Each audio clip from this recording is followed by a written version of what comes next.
हम पढ़ रहे थे फंडामेंटल फोर्सेस इन नेचर।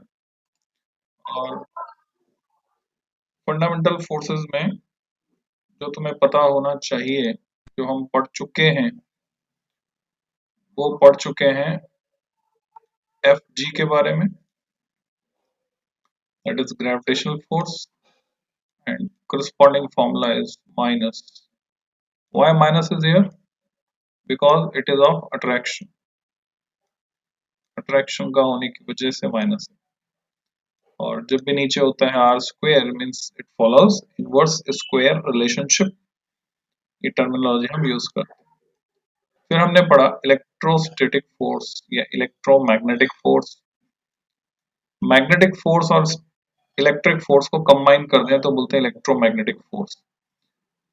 तो उसमें पर्टिकुलर इलेक्ट्रोस्टैटिक फोर्स के लिए जो फॉर्मूला होता है वो होता है स्मॉल के Q1 Q2 upon R square. It is also following inverse square relationship. और यहीं पर अगर मैं मैग्नेटिक फोर्स का एक्सप्रेशन जोड़ दूं, जो कि दो मैग्नेटिक पोल्स के बीच में फोर्स लगेगा, देन दैट फोर्स इज, यहाँ कांस्टेंट चेंज हो जाता है बच्चों, यहाँ होता है capital K subscript M. The constant is known as capital K subscript M, and Q की जगह आ जाता है Q subscript M, which is actually pole strength. That quantity is, हाँ खुश हो बेटा, it is called pole strength. Q subscript m, Q subscript m dash, north pole हो गया, साउथ पोल हो गया, उस पोल में जितनी ताकत है उसको Q subscript m से दिखाते हैं। Upon R square, it is again inverse square relationship. ये दोनों ही लॉ नीचे वाले, ये कूलम्स लॉ कहलाता है इन इलेक्ट्रोस्टैटिक्स, ये कूलम्स लॉ कहलाता है इन मैग्नेटिज्म। तो Coulomb's law in electrostatics and Coulomb's law in magnetism. तो हम देख रहे हैं तीनों ही फॉर्मूले में नीचे आर स्क्वायर आ रहा है। तो क्या क्या सिमेट्री है, क्या एसिमेट्री है, लास्ट टर्न पे मैंने एक एक्सपेरिमेंट करने को तुमसे बोला था कि कागज के टुकड़े करके प्लास्टिक का स्केल अगर तुम उसके पास ले जाओगे तो क्या ऑब्जर्व करोगे, टुकड़े उछल के प्लास्टिक के स्केल पर चिपक जाएंगे। What does it mean? इसका मतलब क्या है? इसका मतलब यह है बच्चों कि माइक क्यों ऑन किया हुआ है राघव? माइक बंद कर, जब बोलना तब ऑन करना माइक। ओके तो इसका मतलब यह है बच्चों कि अर्थ उनको ग्रेविटेशनल पुल लगाकर रोक नहीं पाई, और छोटे से कंघे ने या प्लास्टिक के स्केल ने उनको अपने पास खींच लिया।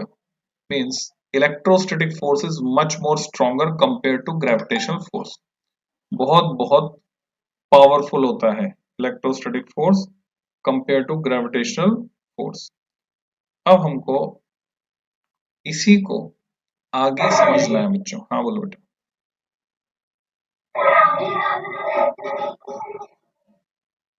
हाँ क्या पूछ रहे हो का? हाँ इलेक्ट्रिक क्या? हाँ हाँ, बस यही लिखा है।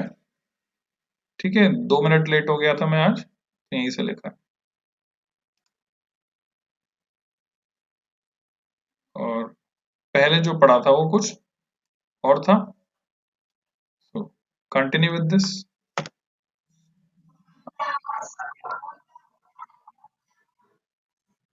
नहीं, ये तुम्हें पता है ऑलरेडी, तुम्हारे पास लिखा हुआ है। सो नहीं नहीं, डायग्राम तुम्हारा नहीं है, वो दूसरा है, मतलब 11th क्लास का। दूसरे लेक्चर का आ गया इस बोर्ड पर। ठीक है, जैसे बोर्ड पे से मिटाना भूल जाते हैं ना, तो मैं मिटाना भूल गया। सो देर इज ए क्वेश्चन। ठीक है, क्वेश्चन से हम समझेंगे आगे की बात को। उससे पहले दो तीन बातें क्लियर कर दूं मैं। मीडियम समझते हो? हाँ हाँ बोलो बेटा।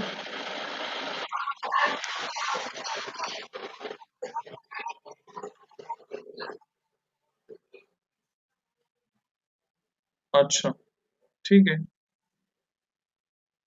No problem. Recordings are available, you can use recordings.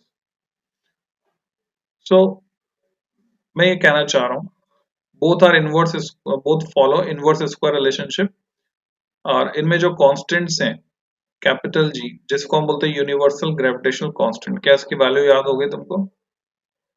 6.67 into 10⁻⁻11, और यूनिट की बात करेंगे तो न्यूटन मीटर स्क्वायर पर किलोग्राम स्क्वायर।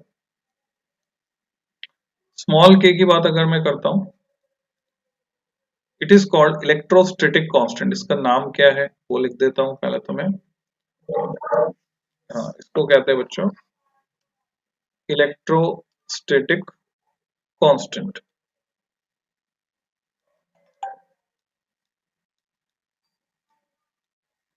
इलेक्ट्रोस्टैटिक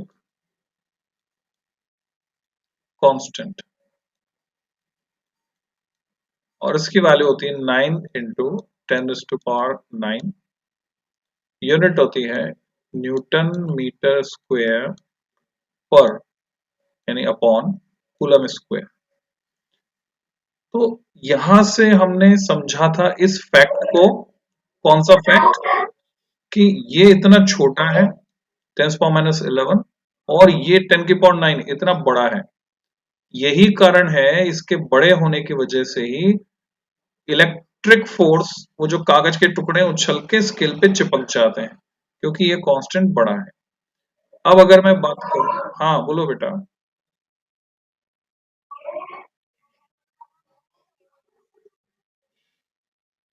नहीं, जब भी दो यूनिट होती हैं उनको हम पास पास लिखते हैं, जैसे न्यूटन मीटर लिखना है मेरे को, दोनों ही यूनिट है, तो हम बीच में एक छोटा सा डैश लगाते हैं, इसको बोलते हैं hyphen. It is not minus, unit में माइनस प्लस नहीं होता बच्चों। यूनिट या तो मल्टीप्लाई होगी या डिवाइड होगी। तो it is newton into metre square divided by coulomb square.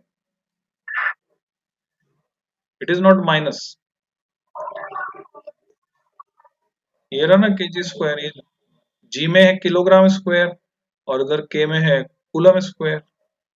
और अगर मैं बड़े के की बात करूं, बता देता हूं ये क्या होता है, के सबस्क्रिप्ट एम। ये कहाँ पे लगाया हमने? ये जो मैंने एक और फॉर्मूला लिखा, मैग्नेट्स के लिए वैलिड होता है फॉर्मूला, ये मैग्नेटिक फोर्स के लिए लगा, एफ एम। यहाँ मैंने एक और तीसरा कांस्टेंट लगाया बच्चों, के, capital K subscript M, and capital K subscript M is called, इसको क्या बोलते हैं हम? Magnetic constant. It is called magnetic constant. अब कांस्टेंट पूरा लिखने की जरूरत नहीं है, हम समझ सकते हैं, CONST डॉट मतलब कांस्टेंट, इतनी सी बात हम समझ सकते हैं। So now how much it is, इसकी वैल्यू भी मैं लिख देता हूं बच्चों। इसकी वैल्यू होती है 10⁻⁻⁷, और इसकी जो यूनिट होती है वो होती है हेनरी पर मीटर, जो तुम्हें याद रखने की बिल्कुल भी जरूरत नहीं है, ना इसकी वैल्यू ना इसकी यूनिट। ऐसे मैंने बता दिया, वो बता रहा था इसलिए। और साइमल्टेनियसली एक और कांस्टेंट मैं तुम्हें बताना चाहता हूं, जो तुम जानते हो। अगर मैं बोलता हूं फिजिक्स में small C, what does small C indicate? Very good, speed of light. हाँ बोलो बेटा। श्योर, कर रहे हैं। So speed of light c is 3 into 10 to the power 8 meter per second. This is speed of light. And do you know it is also known as electromagnetic constant? Electromagnetic constant. तो कितनी तरह के constant पढ़ लिए तुमने, देखो अभी अभी में। ग्रेविटेशनल कांस्टेंट, ठीक है, सबसे पहला था हमारे पास ग्रेविटेशनल कांस्टेंट, और फिर ग्रेविटेशनल कांस्टेंट के बाद हमने देखा इलेक्ट्रोस्टैटिक कांस्टेंट, इलेक्ट्रोस्टैटिक कांस्टेंट के बाद हमने देखा मैग्नेटिक कांस्टेंट, और मैग्नेटिक कांस्टेंट के बाद हमने देखा इलेक्ट्रोमैग्नेटिक कांस्टेंट। तो ये दो तरह के फोर्सेस में इतने तरह के कांस्टेंट हमने डील किए या डिस्कस किए। नाउ क्वेश्चन, क्वेश्चन ये है बच्चों, हियर इज ए प्रोटॉन। थोड़ी थोड़ी सी कैलकुलेशन सिखाऊंगा। हाँ बोलो बेटा।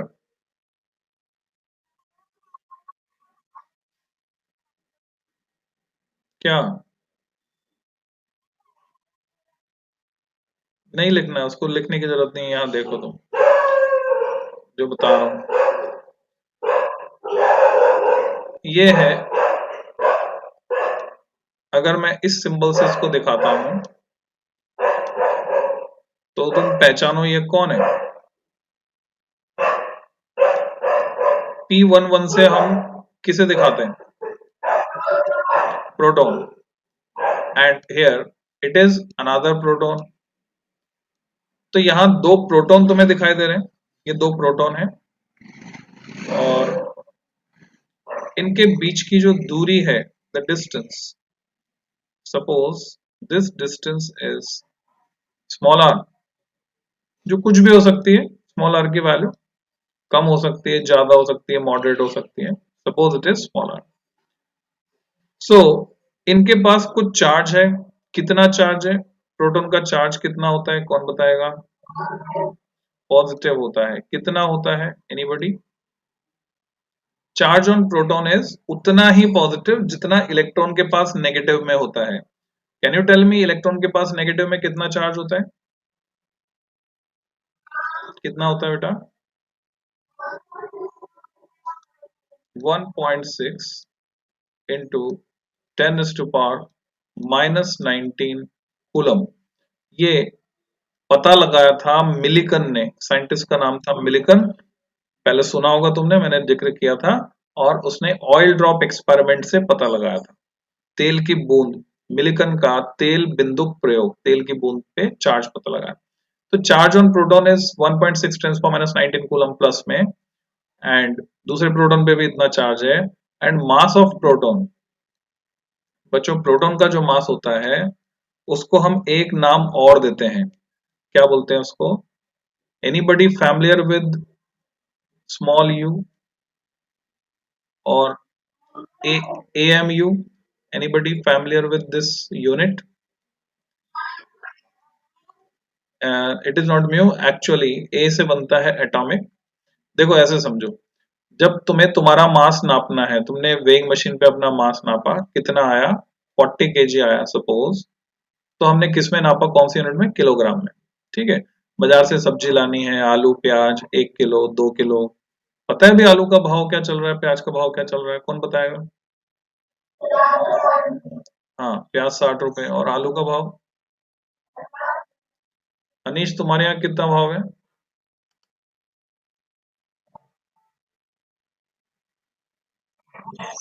क्या भाव है आलू प्याज तुम्हारे यहाँ? Do you no?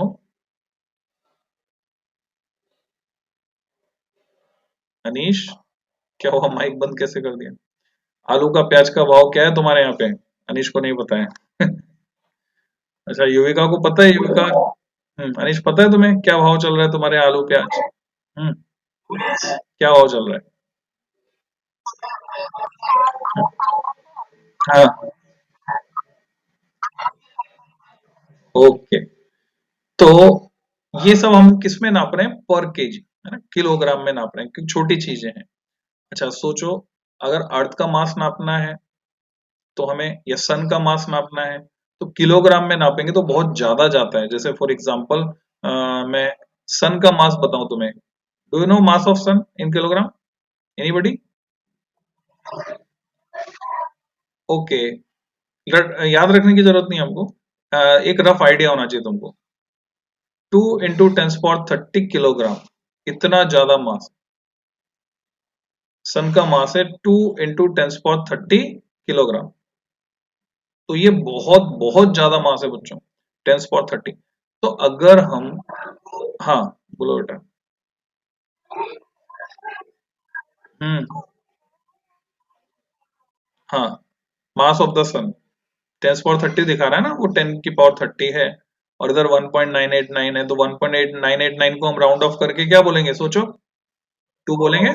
हाँ, इसलिए सही दिखा रहा है बेटा, सही दिखा रहा है ना? तो 2 × 10 power 30 kg, this is mass of sun. ये बहुत ज्यादा है, तो किलोग्राम में नहीं नापकर हम एक डिफरेंट यूनिट यूज करते हैं, and that different unit is CSL। CSL का फुल फॉर्म होता है, जो तुम्हें याद नहीं रखना है, ऐसे सुन लो, चंद्रशेखर लिमिट। सी से चंद्र, एस, एस से शेखर। ओके। सो चंद्रशेखर साइंटिस्ट हुए हैं हमारे यहाँ, तो उनके उनको नाम सम्मान देने के लिए उनके नाम पर यूनिट का नाम है चंद्रशेखर लिमिट। तो ये बहुत बड़ा मास नापना है तो उसमें नापते हैं। पर सोचो अगर बहुत छोटा मास नापना है तो किस में नापेंगे? जैसे हम जानते हैं इलेक्ट्रॉन का मास, जब हमने स्कोप डिस्कस किया था, फिजिक्स का स्कोप वाइड है, तो मैंने तुम्हें बताया था कि स्कोप वाइड कैसे है, कि हम बहुत छोटी क्वांटिटीज जैसे mass of electron 9.1 tens power minus 31 kilogram से लेकर बहुत बड़ी क्वांटिटी मास ऑफ यूनिवर्स जो कि 10 पावर 55 केजी के ऑर्डर का, उनको हम डील करते हैं इसमें, इसलिए फिजिक्स का स्कोप वाइड है। तो ऐसी सिचुएशन में हम बहुत छोटे मास को अगर नापना चाहते हैं तो किलोग्राम में ना नापकर हम नापते हैं atomic mass unit. AMU is atomic mass unit, इसमें नापते हैं बच्चों। नई यूनिट है, तो आज हम यूनिट की बात कर रहे हैं थोड़ी बहुत, छोटी क्वांटिटी को। अब AMU बोला करते थे पहले, नाउ इट बिकम ऑब्सलीट। अब AMU नहीं बोलकर हम उसको बोलते हैं unified atomic mass unit. U stands for unified atomic mass unit, and 1 U is mass of proton. How much? 1.6 into 10 is to power 27 kilogram. आसान है याद रखना, सिमेट्री मैच हो गई, चार्ज 1.6, मास 1.6। हालांकि अगर डेसिमल के बाद 2 प्लेस तक मैं इसको लिखता तो 1.66 आता, ठीक है, जबकि वो 1.6 ही रहता, तो 1.66 into 10 power 27 kilogram, this is mass of proton. तो हमने मास देख लिया प्रोटॉन का कितना है, हमने चार्ज देख लिया प्रोटॉन का कितना है। हम जानते हैं कोई भी दो मास, कितना? Minus minus, sorry sorry sorry sorry, minus minus. अब ठीक है, -27 किलोग्राम। तो हमने चार्ज देखा, हमने मास देखा। इलेक्ट्रॉन का मास 9.1 इंटू 10 पावर माइनस 31 किलोग्राम, ठीक है, this is mass of electron. हाँ बोलो बेटा।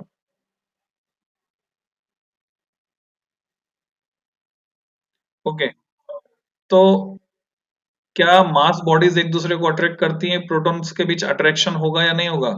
बोलो। उस अट्रैक्शन को मैं दिखाऊंगा ग्रेविटेशनल अट्रैक्शन। ये एरो मैंने लगाया डायग्राम में, F सबस्क्रिप्ट G, यानी ग्रेविटेशनल फोर्स, ठीक है। दोनों प्रोटॉन एक दूसरे को अट्रैक्ट कर रहे हैं, ग्रेविटेशनल फोर्स Fg। अच्छा, दूसरा सवाल, ये दोनों के पास चार्ज है कितना? इतना, QP के बराबर। इसके पास भी है QP के बराबर, और इसके पास भी है QP के बराबर। तो लाइक चार्जेस रिपेल करते हैं, अनलाइक चार्जेस अट्रैक्ट करते हैं। दोनों के पास पॉजिटिव पॉजिटिव, तो एक दूसरे को रिपेल करेंगे कि अट्रैक्ट करेंगे? रिपेल करेंगे, मतलब एक दूसरे से दूर जाने की कोशिश करेंगे। तो वो जो फोर्स लगेगा, वो लगेगा अपोजिट डायरेक्शन में, इस तरह से एक दूसरे को धकेलेंगे दूर, Fe Fe। तो रिजल्ट क्या होगा, हम कैसे पता लगाएं, ये पास आएंगे या दूर जाएंगे? तो डिपेंड करेगा Fg बड़ा है या Fe बड़ा है, ठीक है। हाँ, तो जो बड़ा होगा उसके हिसाब से, अगर Fe बड़ा, रिपल्शन ज्यादा है तो दूर जाएंगे, अट्रैक्शन ज्यादा है तो पास आएंगे। तो बड़ा है तो कितना बड़ा है, हमें ये पता लगाना है, यानी we have to find what is the order of Fe upon Fg। ये हमें पता लगाना है फॉर दीज टू प्रोटॉन्स, ये कितना है। तो इसकी कैलकुलेशन हम कैसे करेंगे वो मैं तुम्हें समझा रहा हूं इस न्यूमेरिकल में। तो are you ready to go with the calculation? Okay, तो हम ऐसे निकालना चाहते हैं Fe upon F G. Fe का फॉर्मूला ये रहा तुम्हारे सामने, Fe इज दिस मच। तो मैं यहाँ पे वैल्यू रख देता हूँ बच्चों के, Q1 की जगह आ जाएगा charge on proton, Q subscript P। दूसरा भी QP है तो मैं QP का स्क्वायर लिख सकता हूँ उसको, और डिवाइडेड बाय आर स्क्वायर, ये तो आ गया Fe। और नीचे आ जाएगा Fg। Fg का फॉर्मूला यहाँ पर है सही। अब वो है G। अच्छा, वो अट्रैक्शन का है, ये बताता है माइनस साइन। माइनस साइन बताता है फोर्सेस ऑफ अट्रैक्शन, तो माइनस यहाँ लगाने की जरूरत नहीं, हम मैग्नीट्यूड निकालना चाह रहे हैं सिर्फ। अब मास of proton, m1 is mass of proton, m2 is also mass of proton. तो m1 m2 दोनों का प्रोडक्ट मैं लिख सकता हूँ मास ऑफ प्रोटॉन का स्क्वायर, दोनों मल्टीप्लाई होकर बन गया square, and divided by R square. क्या यहां तक समझ में आया कैसे लिखा, या दोबारा बताऊं? किसी को नहीं समझ में आया तो पूछो।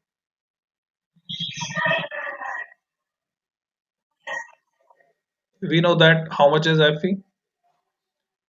K Q1 Q2 upon R square, ये पता है सबको।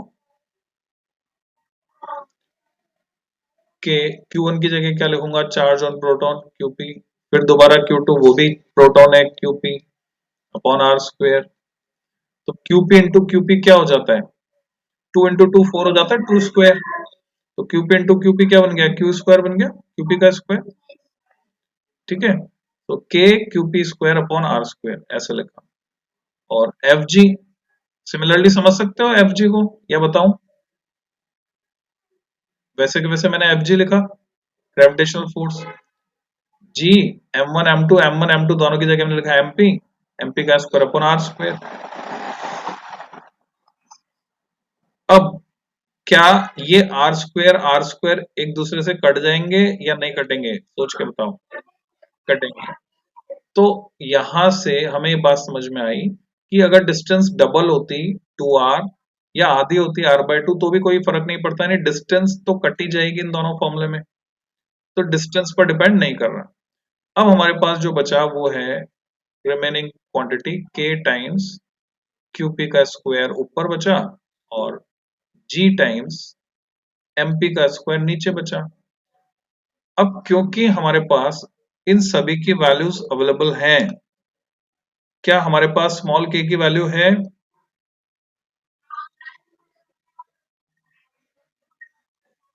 ये रही हमारे पास स्मॉल k की वैल्यू, वो मैंने रख दी 9 × 10⁹ यूनिट लिखने की जरूरत नहीं है मुझे, क्योंकि मैं जानता हूँ फोर्स को नापेंगे न्यूटन में, तो ऊपर भी न्यूटन है नीचे भी न्यूटन है, तो वो न्यूटन अपॉन न्यूटन कट जाएंगे।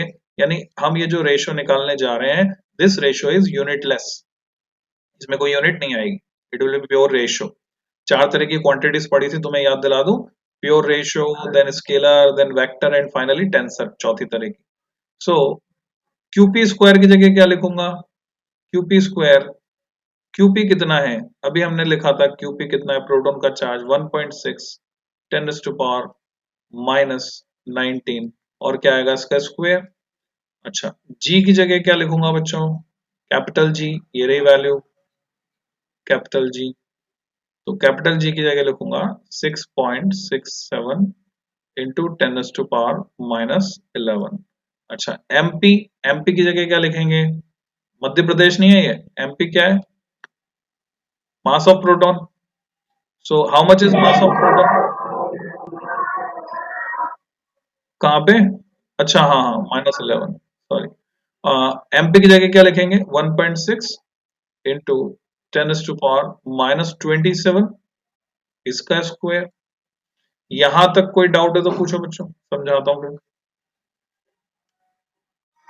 हाँ बोलो।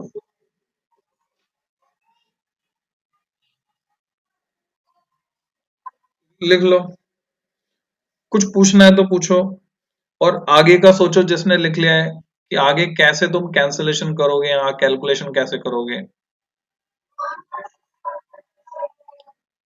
ठीक है, 1.6 विल गेट कैंसल्ड, क्योंकि दोनों स्क्वायर के साथ ही खत्म होंगे।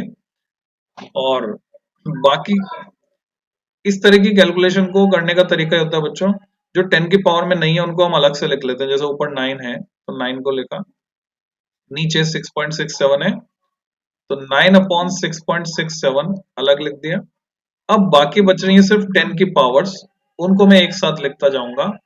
ऊपर जो है वो 9 है। अब सोचो ये -11 है, 10 पावर -11 जब ऊपर जाएगा, ऊपर जाकर बनेगा प्लस, ये समझना है तुम्हें। नीचे होती पावर माइनस में तो ऊपर जाकर प्लस, साइन चेंज हो जाता है, नीचे प्लस होती है तो ऊपर जाके माइनस। तो 9 + 11। अच्छा, अब ये -19 था, 10 की पावर -19, और उसका स्क्वायर था। गौर करना इस बात पे, यहाँ पर 10 की पावर -19 है और उसका स्क्वायर है, स्क्वायर। तो 19 का स्क्वायर कितना होता है, 19 का डबल कितना, डबल लेना पड़ेगा, अभी स्क्वायर नहीं लेना है। पावर क्या होती है, मल्टीप्लाई हो जाती है। तो 19 इंटू 2 करना पड़ेगा हमको। तो तुम जानते हो, हाँ, 20 इंटू 2 40 होता है। एक एक कम कर लो दोनों में से, तो कितना बचा, 38। तो 38 कैसा, माइनस है, तो -38। इसी तरह से नीचे जो -27 का स्क्वायर है वो बनेगा 25 इंटू 2 होता है 50। 27 का डबल करोगे तो क्या बनता है, 27 का डबल बनता है 56। तो बच्चों 56 किसमें है, माइनस में, ऊपर जाकर क्या हो जाएगा, 54 होता है क्या, 7 7 14, ओके 54। So it becomes +54। नीचे माइनस था 54, ऊपर जाके +54। इस तरह से कैलकुलेशन होगी बच्चों। अब हमें ये कैलकुलेशन करनी है, तो पॉइंट हटा दिया, ऊपर हो गया 900। पॉइंट हटाने के बाद 2 जीरो है तो 100 ऊपर जाएगा, ऐसे होता है। पॉइंट हटाने के बाद जीरो ऊपर जाते हैं। 667 इंटू 10⁻⁴ 9 + 11 20 हो गए बच्चों। और ये जो 20 है, 9 + 11 20, उसमें 54 और जोड़ दो। 50 में 20 जोड़ते तो 70, और 4 और है तो 74। तो हमारे पास बचा 74 प्लस का और माइनस का 38। तो 74 में से 38 तुम अलग से भी सब्ट्रैक्ट कर सकते हो, वैसे भी कर सकते हो, ओरली लिख कर सकते हो, जैसे तुम्हारी इच्छा। 14 में से 8 गए तो 6, तो उधर बचे 6 में से 3 गए तो 3, so it is 36। so what do we get, एक तो 900/667, ये तुम कैलकुलेट कर सकते हो काट पीट करके, और कैलकुलेटर से भी निकाल सकते हो। मैं जो इंटरेस्टेड हूं, या हमें जिसमें इंटरेस्ट है, वो है ये 10 की पावर 36। अगर मैं 900/667 निकालता हूँ, वो कितना आता है वो बता देता हूँ मैं तुमको। किसी ने कर लिया तो बता दो। ओके, 1.34 आ रहा है। तो यहां से क्या समझ में आया, what important result we get here, कि ये क्या चीज कैलकुलेट करके निकाली हमने, Fe/Fg, इलेक्ट्रोस्टैटिक फोर्स दो प्रोटॉन के बीच। अगर हम कंपेयर कर रहे हैं, ये सिंबल बनाया मैंने, order of 10⁻36 means electric force is 10⁻36 times stronger compared to gravitational force, very stronger compared to gravitational force। इसलिए जहां भी कभी ग्रेविटेशनल फोर्स और इलेक्ट्रिक फोर्स दोनों साइमल्टेनियसली काम कर रहे होंगे, वहां पर हम ग्रेविटेशनल फोर्स को इलेक्ट्रिक फोर्स के कंपैरिजन में नेग्लेक्ट कर सकते हैं। इलेक्ट्रिक फोर्स प्रीडोमिनेट करेगा। So this was the important concept. तो आज की क्लास में इतना ही, फिर नेक्स्ट क्लास में आगे मैं सिखाऊंगा। किसी को भी कोई भी सवाल पूछना है